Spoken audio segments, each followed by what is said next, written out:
Welcome to Wonderland Stories.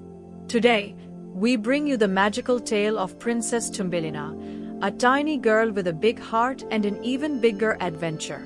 Let's begin.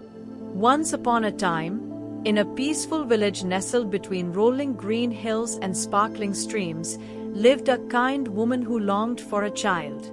She prayed each night for a baby to love and care for. One day, a wise fairy appeared before her, holding a small enchanted seed.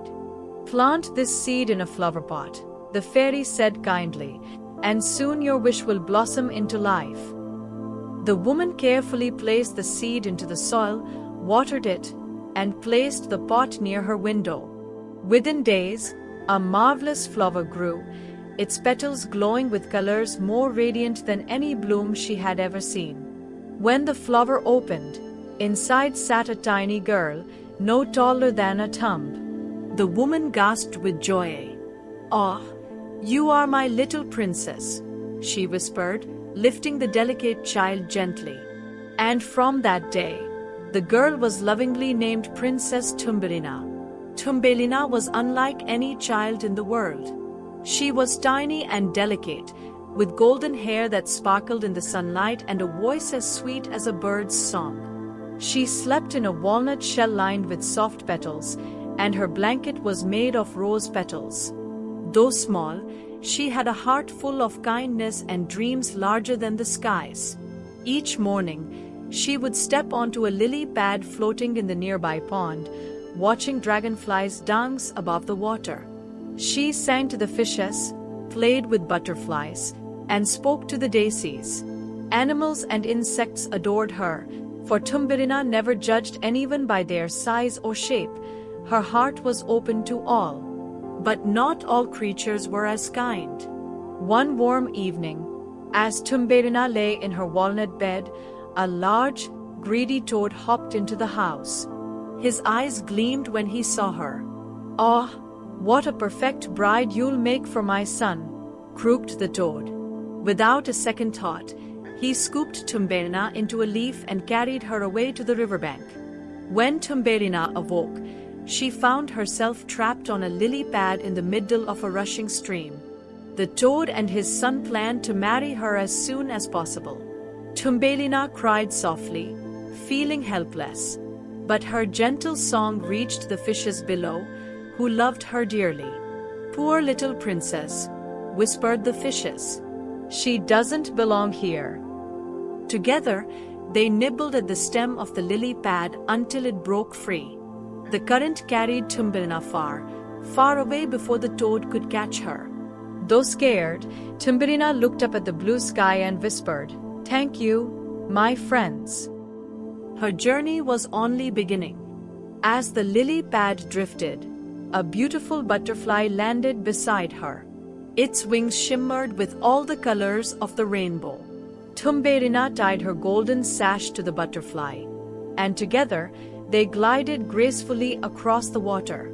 For a while, she felt free and joyful. But trouble soon returned. A large beetle swooped down, snatched her, and carried her into a dark forest. "She looks so strange," sneered the other beetles when they saw Thumbelina. "She has no wings, no antennae. She doesn't belong with us."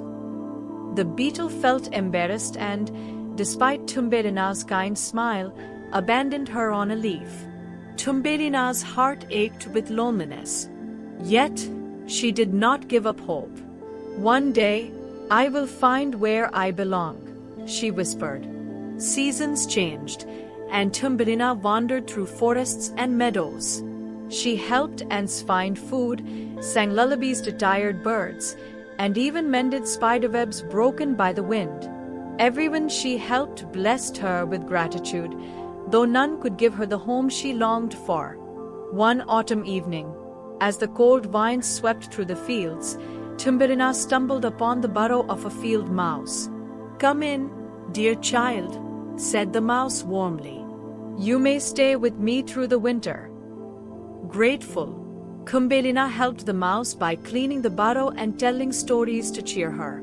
One day, the mouse introduced Thumbelina to her neighbor, a rich and proud mole who lived underground. The mole admired Thumbelina's gentle nature and beautiful voice. "She should be my wife," he declared.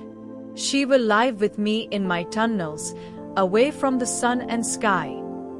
But Thumbelina shivered at the thought of never seeing the flowers, birds, or daylight again. Still, the mouse encouraged the match, believing it was best for her. While wandering in the tunnels, Thumbelina discovered a swallow lying injured and weak. The mole dismissed it, saying, "It is only a bird. Let it die."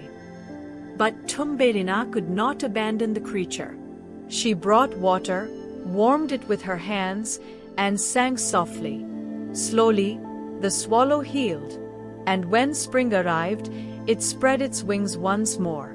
"Thank you, little princess," said the swallow. "When the time comes, I will repay your kindness." The day of Thumbelina's wedding to the mole drew near. Though everyone around her insisted it was the right choice, her heart was heavy. She longed for freedom, for sunlight, and for true love. On the morning of the wedding, she stood outside the mole's tunnel, tears streaming down her cheeks. Suddenly, she heard the familiar flutter of wings. The swallow swooped down beside her. "Climb onto my back, dear Thumbelina. Let me take you far away to where your heart belongs." Without hesitation, Thumbelina climbed onto the bird's soft feathers, and together they soared into the sky. She felt the wind rush against her face, and her heart filled with joy. Over mountains, valleys, and rivers they flew until they reached a land bursting with flowers larger and brighter than any she had ever seen. The swallow gently placed her on a blossom, and as the petals opened, Thumbelina gasped. Inside was a tiny prince, as small as she was, with golden hair and a crown of flower petals. "Who are you, lovely maiden?" the prince asked in awe. "I am Thumbelina," she said shyly. The prince smiled. "You are as delicate and kind as the flowers themselves. Would you stay with me in this kingdom of blossoms?" Thumbelina's heart fluttered. For the first time, she had found someone who understood her world, her sighs, and her dreams. She agreed happily. The prince placed a crown upon her head made of the finest petals, and from that moment on, Thumbelina became the princess of the flower kingdom. She ruled with kindness, ensuring that all creatures, big or small, were treated with love and respect. The swallow visited her often, and the fields and forests beyond the flower kingdom always bloomed brighter, knowing their little princess had found happiness. And so, Princess Thumbelina lived happily ever after, teaching the world that no matter how small you may be, your heart and kindness can make you truly great. Thank you for listening to the magical adventure of Princess Thumbelina. Remember, even the smallest among us can do the greatest things. Don't forget to like, share, and subscribe to Wonderland Stories for more fairy tales. Until next time, goodbye.